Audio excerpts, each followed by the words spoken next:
Break के बाद आपका स्वागत है। ब्रेक पे जाने से पहले हम जिक्र कर रहे थे प्रधानमंत्री नरेंद्र मोदी के बिहार और बंगाल दौरे का। उस पर जुड़ी हमने विस्तार से खबर भी दिखाई। अब प्रधानमंत्री के दौरे पे हम चर्चा भी करेंगे, जिससे जुड़ा है आज का हमारा विशेष। बिहार बंगाल में पीएम की हुंकार, विरोधियों पर वार, क्योंकि जम के बरसे हैं प्रधानमंत्री मोदी दोनों ही राज्यों में अपने राजनीतिक विरोधियों पर। इस विषय पर बात करने के लिए खास मेहमानों का पैनल मेरे साथ मौजूद, उनका परिचय आपसे कराते हैं। मेरे साथ हैं मनीष पांडे, जो कि प्रवक्ता है बीजेपी के, डॉक्टर राकेश रंजन जी हैं, प्रवक्ता आरजेडी के, भास्कर सिन्हा रॉय हैं, टीएमसी पार्टी के समर्थक हैं, और वरिष्ठ पत्रकार अवधेश कुमार जी हमारे साथ। आप चारों को बहुत बहुत स्वागत है। राकेश रंजन जी, आपसे शुरुआत करते हैं, क्योंकि प्रधानमंत्री आज पहले बिहार पहुंचे तो सीधे तौर पर उन्होंने आरोप लगाया कि आरजेडी और कांग्रेस जितना बिहार का विकास कर सकते थे सत्ता में रहते हुए, उन्होंने नहीं किया। आम लोग उसकी वजह से बहुत ज्यादा पिछड़े, इसलिए आज पूर्वी भारत को विकसित करने के लिए ज्यादा मेहनत करनी पड़ रही है। लेकिन मौजूदा सरकार बहुत पैसे दे रही है, कई गुना ज्यादा पैसे दिए हैं। जी जी, good evening to all panelist और एंकर। सिंपल सी बात है कि जब आप कुछ करे नहीं तो उसका ठीकरा विपक्ष पे है। 11 साल से आप सत्ता में हैं, 20 साल से राज्य सरकार में हैं, उसके बाद आप ठीकरा किसी और के माथे पे पड़े। एक्चुअली है कि आज के जो भी बिहार में 52वीं बार प्रधानमंत्री जी आए हैं और 6ठी बार ये आए, लेकिन क्या इस बार भी आए हैं तो क्या उन्होंने अपने जितने वादे किए थे क्या कुछ बोला? 2 करोड़ नौकरी की बात किए थे पर ईयर, यानी कि 11 साल में 22 करोड़, उसका कोई हिसाब ने दिया? क्या काले धन की बात किए थे, क्या उन्होंने लाया है नहीं लाया उसके बारे में बात किया?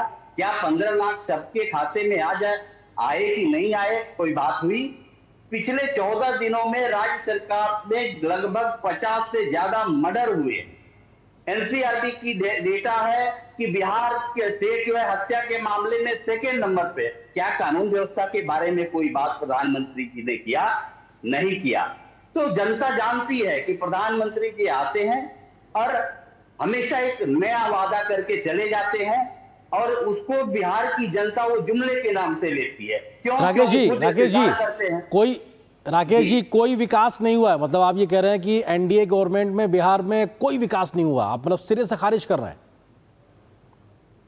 एकदम हम सिरे से खारिज कर रहे हैं। इसलिए कर रहे हैं खारिज क्योंकि शिक्षा का आंकड़ा आप देख लीजिए, शिक्षा का जो इंफ्रास्ट्रक्चर। ठीक है, मनीष पांडे जी हमारे साथ में प्रवक्ता बीजेपी के जोड़ रहे हैं, उनका बात भी हम जाएंगे, लेकिन तब तक मैं आता हूं, आपके आरोप का जवाब लेता हूं। हमारे साथ वरिष्ठ पत्रकार अवधेश जी भी हमारे साथ स्टूडियो मौजूद है। अवधेश जी, आरजेडी कह रही है कि साहब कुछ भी विकास एनडीए ने नहीं किया, उनके समय विकास हुआ था, और जो भी वो कहते हैं वो एक तरीके से राजनीतिक जुमलेबाजी है। अवधेश जी, संक्षेप में देखिए, इसको जरा इस पर तो व्यंग ही किया जा सकता है। सरल भाषा में उत्तर देना कि आरजेडी के समय ये बात सही है कि उनके जो विकास का पैमाना था कि सड़क गड्ढे में बदल जाए, लोगों के चलने के लिए न मिले, अस्पतालों में जो बेड हैं उस पर कुत्ते और बिल्लियां सोएं, मनुष्य के लिए जगह नहीं हो, तो कम से कम उस स्तर का तो विकास नहीं है। इसलिए वो जो बोल रहे हैं उसका, और ये कोई मैं नहीं बोल रहा हूँ जी, ये केंद्रीय कांग्रेस की ओर से जो उस समय के स्वास्थ्य मंत्री गए थे, उन्होंने कहा भाई बिहार से भागो भागो, ये तो अस्पतालों की ये हालत है, ये कैसे चल रहा है। और कांग्रेस की सरकार के मंत्री सब गए थे और बिहार के बारे में बोल के आए थे। और तो उस पैमाने पर अगर देखना हो बिहार को, उनका अगर वो पैमाना था विकास का कि कुछ न करना ही काम करना है और विकास ही विकास है, तो ठीक है। देखिए, ऐसा है कि बिहार में अगर 2005 से आज की तुलना करेंगे तो उस समय के बाद जो अचानक बिहार से भाग के कोई पहुंचेगा, वो कल्पना नहीं करेगा कि वही बिहार है जी। बिहार में कभी सॉफ्टवेयर टेक्नोलॉजी पार्क जो है बनेगा, उसका इनक्यूबेशन की चीज सब कभी कल्पना ही नहीं थी। मतलब आप अभी बिहार में चले जाइए, केवल पटना में ही मैं गया हूं, इस प्रकार से जो भवनें बनी है, रोड तो छोड़ दीजिए, अद्भुत है। महात्मा गांधी जी के नाम पर जो गांधी टावर बना है वो विश्व का एक अनोखा है। दुनिया में उस स्तर का गांधी टावर नहीं है, मैंने जहां भी देखा है। किसी मैंने कल्पना नहीं थी कि इस ढंग से बिहार में बनेगा। कैसे बात कर रहे हैं ये, मतलब बिहार का मतलब यह है कि 2005 से और 2025 के बिहार वैसे ही बिहार है जैसे पाताल से निकाल के धरती की और आकाश के बीच में कोई ऐसी जगह जो जैसे टापू कोई बन गया हो, वो किसी को कल्पना नहीं थी। सड़कें, मतलब बिहार में गांव गांव में सड़कें हैं भाई, कैसे बात करें। उस समय आपको 20 किलोमीटर अगर किसी की बाराती जानी होती थी, हम लोग दिल्ली से जाते थे किसी की शादी में, तो 4 घंटे 5 घंटे पहले गाड़ी से चलनी पड़ती थी। और जो बस वाले थे सब कहते थे कि इतना मेंटेनेंस कॉस्ट बढ़ गया है सड़कों पर, टायर फट जाते हैं, ये स्थिति थी। जो लास्ट देखिए इस समय जो वो बता रहे हैं कि प्राइम मिनिस्टर ने क्या कहा है, अरे भाई सेंट्रल यूनिवर्सिटी जो अभी बना है मोतिहारी में, कैसे आप बात, पढ़े लिखे आदमी है सर, जो कुछ है सुनिए जी, राकेश जी आ रहा हूं, उसको स्वीकार करिए। ठीक है, हमारे साथ में भास्कर सिन्हा रॉय जी भी हैं, टीएमसी पार्टी के समर्थक, क्योंकि प्रधानमंत्री आज बंगाल भी पहुंचे और वहां पर भी उन्होंने जमकर इस बात को उन्होंने साफ तौर से कहा है। क्योंकि भास्कर जी, पीएम सीधे तौर पे कहते हैं कि साहब कैसे वोट बैंक की राजनीति के लिए, तुष्टीकरण की राजनीति के लिए ममता दीदी घुसपैठियों का खुल के समर्थन कर रही है। ये तो देश विरोधी एक तरीके से उनका आचरण है, सीधे तौर पे आरोप लगा रहे हैं। ये सरासर झूठ बात है। देखिए, बॉर्डर सिक्योरिटी फोर्स बोल के एक चीज है जो बॉर्डर को सुरक्षित रखता है। ये राज्य सरकार बॉर्डर को सुरक्षित नहीं रखता है, और 50 किलोमीटर तक, बॉर्डर से 50 किलोमीटर तक उनका ही चलता है, मतलब उनका ही अथॉरिटी है। तो बॉर्डर से अगर कोई घुस जाए तो इसका जिम्मेदारी तो बॉर्डर सिक्योरिटी फोर्स का है। दूसरा बात है उसको वोटर बनाने का जो बात है, इलेक्शन कमीशन उसको कैसे इलेक्शन कमीशन उसको नाम नथिभुक्त करके करवाते हैं। ये सब बातें ना पिछले बार भी, इसके बार अब की बार 200 पार जब बोले थे उन्होंने 2021 में, वो हुआ नहीं। इसके बाद 2024 में भी उसका मतलब रिजल्ट भी अच्छा नहीं हुआ। मोदी जी आते हैं और बाकी बीजेपी लीडर दिल्ली से आते हैं, बात करके चले जाते हैं, उसका कोई असर नहीं पड़ता। आप बताइए, एक टीएमसी एक माने पार्टी है जो पार्टी बीजेपी को हराया 2021 के बाद, कौन सा पार्टी है जो बीजेपी को हराया पूरा हिंदुस्तान में? वो तृणमूल कांग्रेस है। और बंगाल का मिट्टी इतना आसान नहीं है कि यहाँ पर कुछ भी कह देंगे और लोग विश्वास करके मोदी जी को वोट दे देंगे। आपको ये मैं सवाल पूछना चाहता हूँ, अगर कोई सर मैं सवाल मैं एक और ले लेता हूँ, आप सवाल पूछे, मैं सवाल ये भी ले लेता हूँ जी। एमएलए कितने हैं? हाँ वो ठीक है, आप जो बात कह रहे हैं, लेकिन ये सही बात है, दीदी की सरकार है और उनकी सत्ता है, लेकिन सबसे बड़े विपक्षी दल के तौर पे वो निकल के भी आए। लेकिन मेरा एक सवाल, जल्दी से मैं बीजेपी के पास जाऊं उससे पहले भास्कर जी मेरा आपसे ही सवाल है, भास्कर जी मेरा आपसे ही सवाल है, क्योंकि सवाल ये है कि महिला सुरक्षा के नाम पर लेकर, युवाओं की नौकरी के नाम पर लेकर भी कई प्रकार की लगातार खबरें आती रही हैं जिसमें भ्रष्टाचार शामिल है, उस पर भी ममता दीदी गिर रही हैं। अच्छा देखिए, भ्रष्टाचार जो हुआ है कि नहीं हुआ है, सीबीआई जांच कर रहे हैं। अभी भी आज तक कॉन्विक्शन नहीं हुआ है, जांच ही चल रहा है। मैं बोल रहा हूं कि आप बताइए कि ये भ्रष्टाचार में दोषी कौन है, कोर्ट क्या बोला है, सीबीआई इंक्वायरी में क्या सामने आया है। आप आरोप लगाते हैं, एक भी आप अरेस्ट करके रखे हैं, अभी तक कॉन्विक्शन कहां पर हुआ है आप बताइए। ठीक है, मनीष पांडे जी हमारे साथ में, बीजेपी के प्रवक्ता। मनीष जी, सवाल यह है कि अगर पहले बंगाल की अगर बात कर ली जाए तो बंगाल में वो कह रहे हैं कि साहब भले ही आप आरोप लगा लें, वो राजनीति से प्रेरित है, प्रूफ कुछ नहीं होता है, वो ये कह रहे हैं, और बॉर्डर पे घुसपैठियों की समस्या के लिए केंद्र जिम्मेदार है। मनीष जी, ये मैं यही कहना चाहूंगा कि हम 3 थे और 3 से 77 पे पहुंच गए। अब वो जो कांग्रेस और वामपंथी थे जो इतने वर्षों तक बंगाल में जिनका शासन रहा, अब उनके खाते भी नहीं खुले। वो इनके बारे में वो चर्चा नहीं करेंगे। क्यों नहीं करेंगे? क्योंकि वो इनको सूट नहीं करता है वो नैरेटिव। तो ना कांग्रेस का नाम लेंगे, चूंकि अब जब बाढ़ आती है तो कहते हैं ना कि सारे लोग एक ही नाव पे इकट्ठे सवार हो जाते हैं। तो अभी मोदी जी के नाम की जो बाढ़ है देश में, तो ये सारे लोग बंगाल में भले वामपंथ एक दूसरे से लड़े, ममता जी एक दूसरे से लड़े, केरल में कांग्रेस और वामपंथी एक दूसरे से लड़े, लेकिन जब मोदी जी का की बाढ़ आती है ना, तो ये सारे लोग एक नाव पे सवार हो जाते हैं। हाँ, जहां तक घुसपैठ की बात है, जहां तक और सारी चीजें हैं, बंगाल की और समस्याओं की बात है, तो केंद्रीय योजनाओं को रोका जाता है, केंद्र पे आरोप लगाए जाते हैं, और जब इन घुसपैठियों के इलाज की बात होती है तो छाती पीटने लग जाते हैं बंगाल में बैठे सारे लोग, और उनका साथ देते हैं दिल्ली में वो लोग जिनको कि ये नैरेटिव सूट होता है, जिनको फर्जी वोटर अच्छे लगते हैं।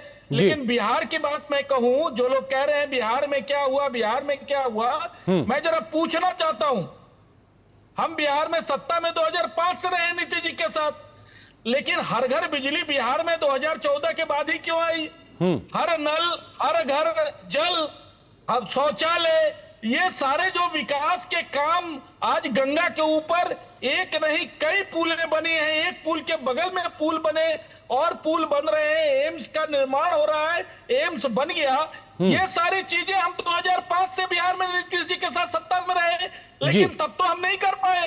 लेकिन जैसे ही केंद्र में मोदी जी की सरकार आई 2014 के बाद, आप देखिए बिहार के अंदर चाहे वह दलित, मुसलमान हो, अगड़ा हो जी, कोई भी जाति का मोहल्ला हो, सबके घर में ट्रांसफार्मर लग गए। ठीक है मनीष जी, मैं आता हूं आपके पास में। राकेश जी भी हमारे साथ में आरजेडी से जुड़े हुए हैं। राकेश, भास्कर जी मैं आता हूं आपके पास में, आपके पास आता हूं। राकेश जी आरजेडी से हमारे साथ जुड़े हुए हैं। भास्कर जी, सवाल यह है कि सीधे तौर पर आरोप लगाते हैं प्रधानमंत्री बीजेपी की ओर से कि साहब कांग्रेस हो, आरजेडी हो, गरीब दलितों और पिछड़ों के नाम पे लगातार राजनीति करते रहे हैं, और एक समय ऐसा था कि अगर आप मकान पुतवा लें तो आपको तरीके से घर से उठा ले जाएंगे। आज हर वर्ग के लोगों को अपना खुद का पक्का घर मिल रहा है। एक बड़ा परिवर्तन आया है उस सोच से, उस प्रकार की व्यवस्था से। नहीं देखिए, अगर उन लोग ये सब कह के अगर ख्वाब देखते हैं कि हम सत्ता में आ जाएंगे बंगाल में, ये कभी हो नहीं पाएगा। भास्कर जी, ये सवाल मेरा राकेश जी से है बिहार के संदर्भ में। मैं आता हूं आपके पास में भास्कर जी। जी राकेश जी, बिहार में देखिए सर, पहले भी 28वें पायदान पे था, आज भी 28वें पायदान पे है। ऐसा नहीं है कि आप नंबर 1 और नंबर 2 है।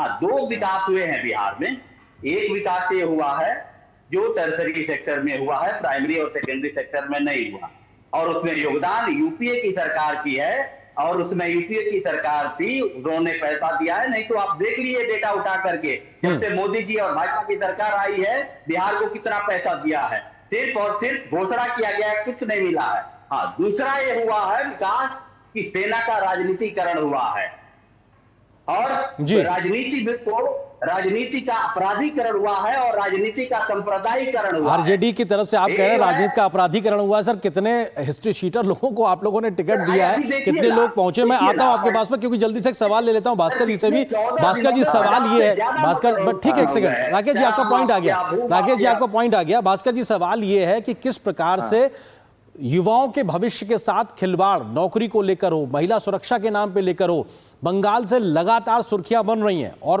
ममता दीदी को लेकर निर्ममता को शब्द इस्तेमाल कर रहे हैं प्रधानमंत्री। देखिए, आप एनसीआरबी रिपोर्ट देखिए जी, बंगाल सबसे सुरक्षित जगह है महिलाओं के लिए। Calcutta is the most safest city in this country. Sir, RG Kar तो वहीं हुआ था, आरजीकर वाला मामला कलकत्ता में हुआ था। जी, आरजीकर हुआ है, लेकिन सामूहिक आप जो कह सकते हैं कि आरजीकर होने का बाद ऐसा नहीं है कि पूरा बंगाल में ऐसा हो रहा है। एक बात है। दूसरी बात है कि देखिए, जो संदेश खाली भी सर बंगाल में ही हुआ था। क्या संदेश खाली में तो क्या हुआ था? संदेश खाली अभी कहां पर है? उसके बाद तो चुनाव हुआ। संदेश खाली में जो झूठा आरोप लगाया गया, उसके बारे में झूठा आरोप लगाया गया, वो साबित नहीं हो पाया। सीबीआई ने क्या किया है? हम ये कहना चाहते हैं कि सीबीआई का रिपोर्ट क्या कहता है। आरोप जो होता है बीजेपी की तरफ से, लेकिन सर शिक्षकों की जो नौकरी गई, सर उस मसले पे तो कोर्ट ने तमाम बातें कही। आरजीकर के मसले पे सुप्रीम कोर्ट तक मामला गया, उसने कहा संदेश खाली पे हाई कोर्ट से पूरा फटकार पड़ी। आप कोर्ट का, सीबीआई की लगातार बात कर रहे हैं, सारे मसलों पर तो कोर्ट कह रहा है आपको। आरजीकर में अरेस्ट जो किया गया, एक ही आदमी को अरेस्ट किया गया, और सीबीआई जांच करने का बाद ये एक ही आदमी इसमें जिम्मेदार है ये कहा गया। बाकी लोग तो जो आरोपी था उनके खिलाफ तो कुछ कहा नहीं। सीबीआई की इंक्वायरी हुआ। अब देखिए, सीबीआई की इंक्वायरी में जो बंगाल के पुलिस इसको पकड़ा, उसी को पकड़ा, उसके बाद किसी को नहीं पकड़ा गया और किसी को पूछा भी नहीं किया। सीबीआई की इंक्वायरी हुआ। दूसरी बात क्या है, देखिए आप बोल रहे हैं कि बंगाल में जो छात्रा का इसका नौकरी चला गया, ये सब के लिए ये तो है ही, ये कोई इलीगल एक्टिविटीज हुआ है, लेकिन हम भी जानना चाहते हैं कि ये इलीगल एक्टिविटीज के लिए जिम्मेदार कौन है। इसीलिए तो जांच हो रहा है। लेकिन ठीक है, illegal Manish ji, illegal activity के लिए जिम्मेदार कौन है? वो कहते हैं कि साहब बॉर्डर तो आपके हिस्से में है। मनीष जी जल्दी से। बात वो नहीं है, बॉर्डर आज 11 वर्षों से हमारी सरकार है ना, लेकिन ये जो आकर घुस कर बैठे हुए हैं वो आज 11 साल से है क्या?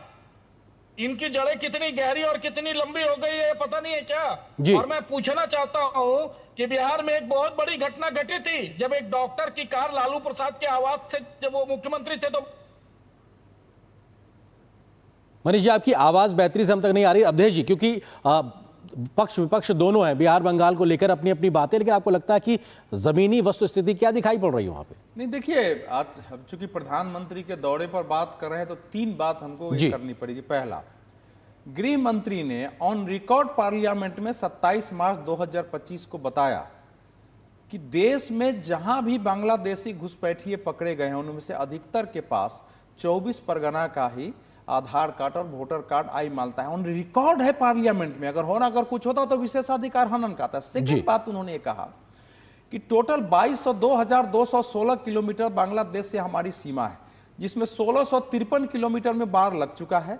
553 में से 113 के आसपास ऐसे हैं जहां नदी नाले बाकी है। जो 450 किलोमीटर है वो पश्चिम बंगाल को जमीन देना है। 10 बार मैंने बात की जमीन देने के लिए, 7 बार गृह सचिव ने वहां के सेक्रेटरी के साथ बात की जमीन देने के लिए, वो जमीन नहीं देती हैं।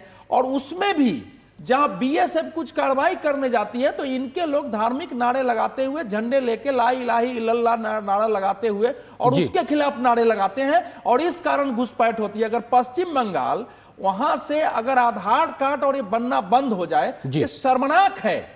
ये ऑन रिकॉर्ड है कि मुंबई में कोई पकड़ में आ रहा है, कोई दिल्ली में पकड़ में आ रहा है, कोई बिहार में पकड़ में आ रहा है, उसमें ज्यादातर के पास पश्चिम बंगाल के आधार कार्ड और वोटर आई कार्ड निकल रहे हैं। ऑन रिकॉर्ड है, कोर्ट में है।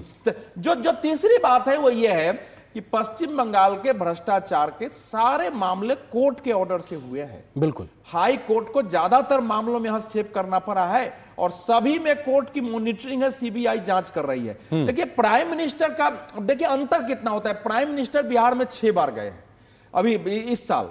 6 बार में भी 6 बार कुछ विकास की परियोजनाएं लेकर के जाना, विजन होता है कि हम पॉलिटिक्स भी करने जा रहे हैं। उसी प्रकार से पश्चिम बंगाल में जा रहे हैं तो कुछ विकास का विजन, क्योंकि पश्चिम बंगाल कम्युनिस्ट सरकार में जो एक लंबे समय इंडस्ट्रियल एस्टेट था वो डेड एस्टेट हो गया। दुर्गापुर हम लोग गए हुए हैं, पहले जाके देखते ना आप, जैसे ही यहां से जमशेदपुर से आगे बढ़ते कि चारों तरफ दुर्गापुर के प्लांट को केंद्र सरकार को 1600-1500 करोड़ रुपए देके उस सबको फिर से चालू कराने की बिल्कुल, एक इंडस्ट्रियल स्टेट हुआ करता था। बिल्कुल, बंगाल तो इसलिए एक विजन है। बिल्कुल, अब देखिए समय सीमित, क्योंकि बंगाल एक इंडस्ट्रियल स्टेट होता था जो देश के लिए एक बड़ा गर्व का विषय होता था। लेकिन आज की स्थिति बहुत बदल गई है। राजनीति अपनी जगह, लेकिन देश हित अपनी जगह और राष्ट्रीय सुरक्षा अपनी जगह। आप चारों मेहमानों का बहुत बहुत शुक्रिया हमारे साथ जुड़ने के लिए, इस खबर पर विस्तार से बात करने के लिए बहुत बहुत शुक्रिया आप सभी का।